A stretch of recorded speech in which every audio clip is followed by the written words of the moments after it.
सत साहिब। हेलो दोस्तों, आप देख रहे होंगे इस वीडियो में संत रामपाल जी महाराज को लेकर एक संत ऐसे जो कि सतभक्ति शास्त्रों से प्रमाणित सतभक्ति देते हैं, संत रामपाल जी महाराज। आप इस वीडियो को ध्यान से देखें और पूरा लास्ट तक वॉच करें। अगर वीडियो अच्छा लगे तो वीडियो को लाइक करना, वीडियो में कमेंट करना और ज़्यादा से ज़्यादा लोगों में वीडियो को शेयर करना। सत साहिब। मनुष्य जन्म दुर्लभ है, मिले न बारंबार। जैसे तरवर से पत्ता टूट गिरे पर बहुर न लगता डाल। गुरुबिन माला फेरते, गुरुबिन देते दान। गुरुबिन सब निष्फल है गया, पूछो वेद पुराण। यदि वीडियो आपको अच्छा लगे तो वीडियो को शेयर जरूर करना और अगर चैनल पे आप नए आए हैं तो चैनल को सब्सक्राइब करना और बेल आइकन को प्रेस करना ना भूलें, जिससे कि सबसे पहले आपको वीडियो का नोटिफिकेशन मिल सके। सत साहिब। जननी धन भूमि धन, धन नगरी धन देश, धन करनी धन कुल धन, जहाँ साधु परवेश।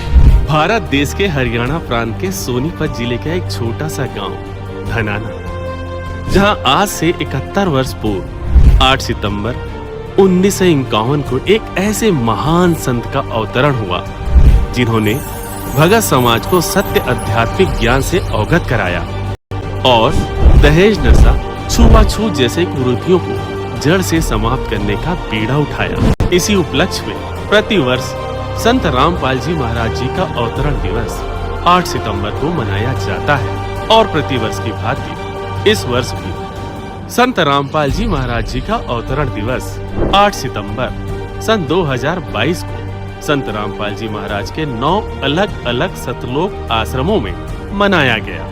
अब हम आपको ले चलते हैं राजस्थान के पाली जिले के सोजत में बने सतलोक आश्रम में, जहां पर संत रामपाल जी महाराज जी के अवतरण दिवस पर 3 दिवसीय संत गरीबदास जी महाराज जी की अमृतवाणी का अखंड पाठ संपादिया, जिसे संत भाषा में रमैणी कहा जाता है, रक्तदान व देहदान जैसे सामाजिक कार्यों का भी आयोजन किया गया। यह है सतलोक आश्रम सोजत का विहंगम दृश्य, जहां पर हजारों की संख्या में श्रद्धालु जन आते हैं और परमात्मा में अपनी आस्था का परिचय देते हैं। दोस्तों, आपने 5 यज्ञ के बारे में तो सुना ही होगा और शायद करते भी होंगे, लेकिन 5 यज्ञों को करने का वास्तविक तरीका क्या है?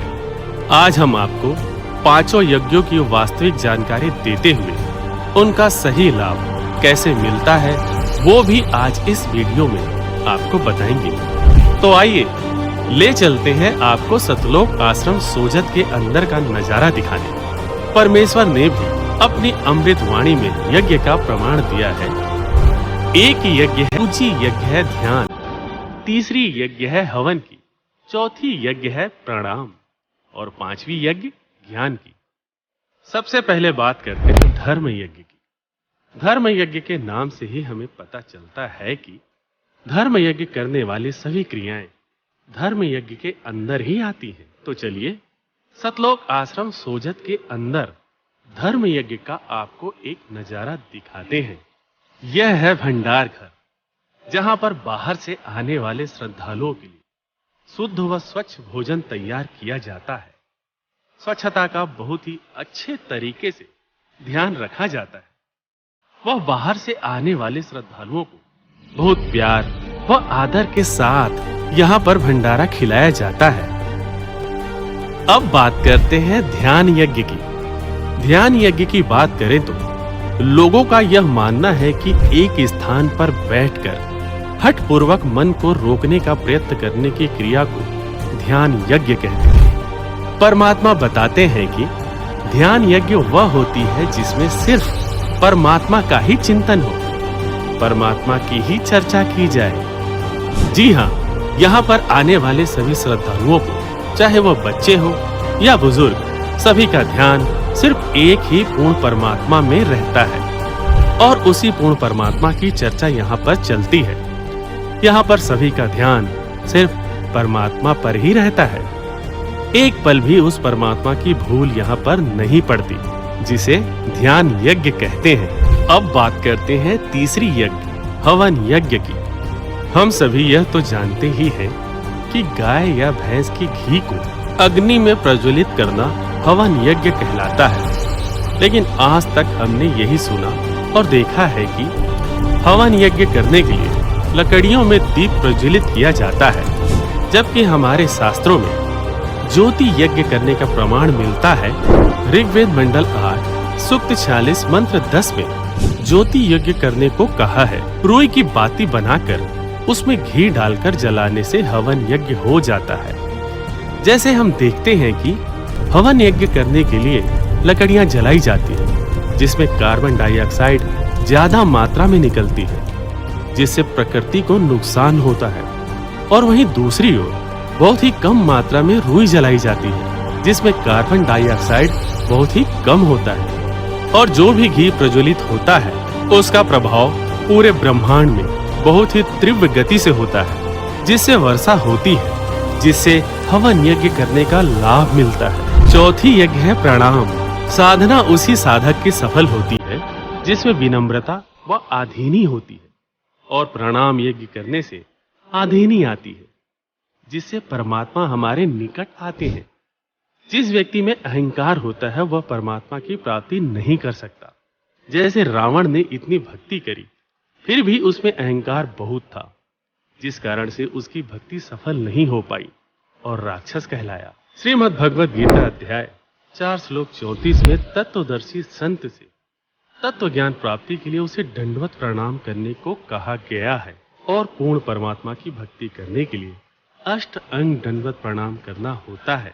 यहाँ पर आने वाले सभी श्रद्धालु अपने पूर्ण परमात्मा के आगे अष्ट अंग दंडवत प्रणाम करते हैं, जिससे आत्मा में विनम्रता आती है, अहंकार दूर होता है। यह प्रणाम यज्ञ होता है, जिसका नजारा आप यहाँ पर बखूबी देख सकते हैं। हम बात करते हैं 5वीं यज्ञ ज्ञान यज्ञ की। ज्ञान यज्ञ का अर्थ है ज्ञान ग्रहण करना। सत्य ग्रंथों का अध्ययन व तत्व ज्ञान सुनना ज्ञान यज्ञ कहलाता है। गीता अध्याय 4 के श्लोक 35 में भी ज्ञान यज्ञ को सबसे श्रेष्ठ यज्ञ बतलाया गया है। ज्ञान ग्रहण करने से साधक को सही और गलत का पता चलता है, जिससे साधक सही भक्ति मार्ग चुनकर अपना मोक्ष करवा सकता है।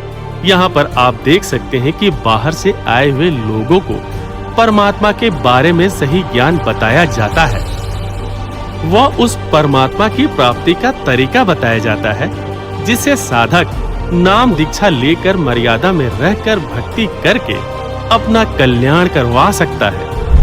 यह 5 यज्ञ करने का सही तरीका संत रामपाल जी महाराज जी द्वारा बताया जा रहा है। दोस्तों, अब आपको दिखाते हैं कितने व्यवस्थित तरीके से संत रामपाल जी महाराज जी के अवतरण दिवस पर सतलोक आश्रम सोजत में व्यवस्थाएं की गई थी। जैसे ही आप सतलोक आश्रम सोजत के अंदर प्रवेश करते हो तो आपको यहाँ पर सिक्योरिटी की व्यवस्था दिखेगी, जहाँ आप पर सिक्योरिटी सेवादारों द्वारा बाहर से आने वाले सभी श्रद्धालुओं की बहुत ही अच्छे से जांच की जाती है, जिससे कि कोई भी गलत वस्तु आश्रम के अंदर प्रवेश ना हो। इसके बाद जैसे ही आप अंदर प्रवेश करते हैं, आपको जूता घर दिखाई देगा, जहां पर बाहर से आने वाले श्रद्धालुओं की जूते चप्पल जमा की जाती है। आपको एक टोकन दिया जाता है। इतनी बड़ी संख्या में यहाँ पर श्रद्धालु आते हैं, फिर भी यहाँ की व्यवस्था बहुत ही सुचारू व शांति प्रिय चलती है, जिसकी व्यवस्था आप यहाँ पर देख सकते हैं। यह है पंडाल, जहाँ पर बाहर से आने वाले श्रद्धालुओं के रुकने की व्यवस्था की। पंडाल व भक्तों का अलग पंडाल देखने को मिलेगा। यहाँ पर आने वाले सम्मान व्यवहार किया जाता है। यहाँ पर ना किसी की जाति पूछी जाती है, ना किसी का धर्म। यहाँ पर ना कोई गरीब है, ना कोई अमीर। यहाँ पर सब एक समान है। संत रामपाल जी महाराज जी बताते हैं, जीव हमारी जाति है, मानव धर्म हमारा, हिंदू मुस्लिम सिख ईसाई धर्म नहीं कोई न्यारा। यह है प्रणाम स्थल, जहाँ पर प्रतिदिन हजारों श्रद्धालु पूर्ण परमात्मा को दंडवत प्रणाम करके पूर्ण परमात्मा में अपनी आस्था, श्रद्धा व समर्पण का परिचय देते हैं। चलिए अब आपको ले चलते हैं भंडार घर में। यह है भंडार घर, जहाँ पर बाहर से आने वाले सभी लोगों के लिए भंडारे की व्यवस्था का पूरी तरह से ध्यान रखा जाता है। यहाँ पर बनने वाला भंडारा बहुत ही शुद्ध होता है। यहाँ पर शुद्ध देसी घी में बड़ी मात्रा में हलवा प्रसाद भी बनाया जाता है। अब हम आपको ले चलते हैं पुस्तकालय में। संत रामपाल जी महाराज जी द्वारा लिखित पुस्तकें जीने की राह, जिसे लोग ऑनलाइन ऑर्डर कर फ्री पुस्तक मंगवा रहे हैं। इस पुस्तकालय में आपको संत रामपाल जी महाराज जी द्वारा लिखित और भी बहुत से पुस्तकें देखने को मिलेंगे। यहाँ पर न केवल संत रामपाल जी महाराज जी की पुस्तकें मिलती हैं, बल्कि संत रामपाल जी महाराज जी के विभिन्न स्वरूप भी आपको यहाँ पर देखने को मिलेंगे। चलिए अब आपको ले चलते हैं प्राथमिक चिकित्सालय में, जहाँ पर दूर से आने वाले श्रद्धालुओं को सेहत ना ठीक होने पर निशुल्क दवाइयाँ दी जाती हैं। अब हम आपको ले चलते हैं नाम दीक्षा केंद्र पर। यह है संत रामपाल जी महाराज जी का नाम दीक्षा केंद्र, जहाँ पर बाहर से आने वाले नए श्रद्धालुओं को संत रामपाल जी महाराज जी द्वारा निशुल्क नाम दीक्षा दी जाती है। यहाँ पर नए आने वाले श्रद्धालुओं को संत रामपाल जी महाराज जी द्वारा बनाए गए कुछ नियम बताए जाते हैं, जैसे मांस, तंबाकू, बीड़ी, सिगरेट आदि जितने भी प्रकार के नशे हैं उन सब से दूर रहना है और समाज में हो रहे पाखंड अंधविश्वास में विश्वास ना करके केवल एक पूर्ण परमात्मा में विश्वास रखना है और केवल उनकी ही भक्ति करनी है। पवित्र शास्त्रों में प्रमाण है कि पूर्ण तत्वदर्शी संत की पहचान करके उनसे नाम दीक्षा लेकर उनके द्वारा बताए गए भक्ति मार्ग पर चलना चाहिए और भक्ति 3 साल की उम्र से शुरू हो जाती है। हम आपको ले चलते हैं दरबार साहिब में, जहां पर संत रामपाल जी महाराज जी के अवतरण दिवस पर 3 दिवसीय संत गरीबदास जी महाराज जी की अमृत वाणी का अखंड पाठ का आयोजन किया गया। महाराज जी की अमृत वाणी के अखंड पाठ प्रकाश से 5 संत रामपाल जी महाराज जी के अवतरण दिवस पर हुई दहेज मुक्त शादियां, जिसे संत रामपाल जी महाराज जी के अवतरण दिवस पर सैकड़ों की संख्या में शादियां हुई, जिसमें किसी भी तरह का कोई दहेज नहीं और बिल्कुल साधारण तरीके से केवल 17 मिनट में गुरुवाणी से शादी संपन्न हुई। यहाँ पर बहुत ही सादगी से शादियां, किसी भी तरह का कोई दिखावा आबंडर नहीं किया जाता है। सरकार द्वारा बहुत से प्रयत्न किए गए भारत को दहेज मुक्त करने में, लेकिन सरकार के प्रयास विफल। यहाँ पर आप देख सकते हो कि संत रामपाल जी महाराज के सानिध्य में बिल्कुल साधारण और बिना किसी दिखावे के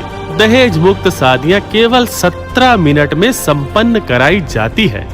चलिए अब आपको लिए चलते हैं संत राज के सानिध्य में हुए सामाजिक कार्य, रक्तदान व देहदान की तरफ। यहाँ पर बड़ी संख्या में श्रद्धालुओं ने देहदान व रक्तदान में भाग लेकर अपनी भूमिका निभाई, ताकि जरूरत पड़ने पर यह काम आ सके। वर्तमान में संत रामपाल जी महाराज का सामाजिक कार्यों में हमेशा ही महत्वपूर्ण योगदान रहा है। जो काम सरकार भी नहीं कर पा रही, वह काम संत रामपाल जी महाराज के सानिध्य में हो रहा है।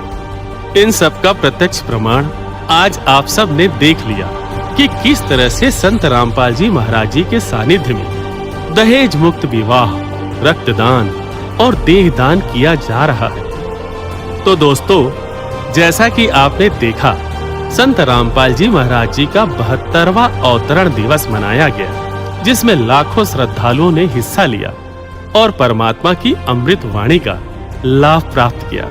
यहाँ पर सामाजिक कार्यों का भी आयोजन किया गया, जिसमें समाज को संदेश दिया गया दहेज मुक्त विवाह का और देहदान का, रक्तदान का, जैसे महान सामाजिक कार्य करके भी समाज को, समाज के उत्थान में अहम भूमिका निभाई। तो दोस्तों, बिना किसी देरी करते हुए आप भी संत रामपाल जी महाराज जी द्वारा बताए जा रहे शास्त्रों से प्रमाणित ज्ञान को समझकर उनसे नाम दीक्षा लेकर अपने व अपने परिवार का कल्याण करवाएं। सतलोक आश्रम सोजत में आने के लिए दिशा निर्देश।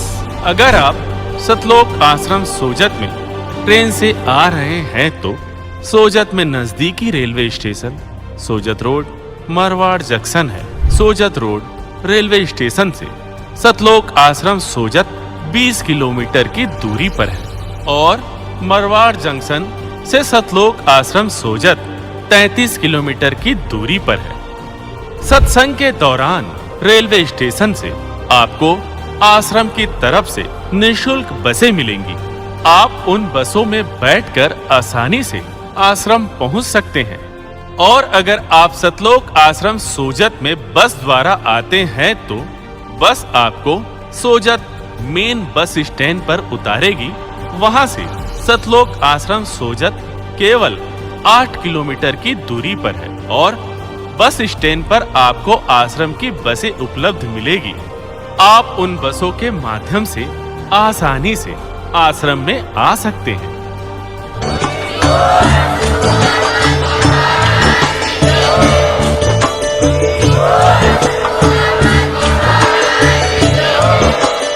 सत श्री